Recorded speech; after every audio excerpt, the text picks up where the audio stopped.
Living in Central Florida, it's not always easy. Whenever there's a storm, hurricane, cyclone, or whatever, we're sure to feel the effects of it. I noticed that some of my sugar canes are down. Looks like some of my mint is down as well. I really want to save my mint.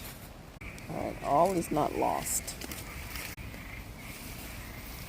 I think I can just stand them up.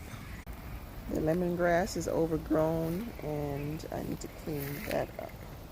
And it's raining again. Lots of water on the ground.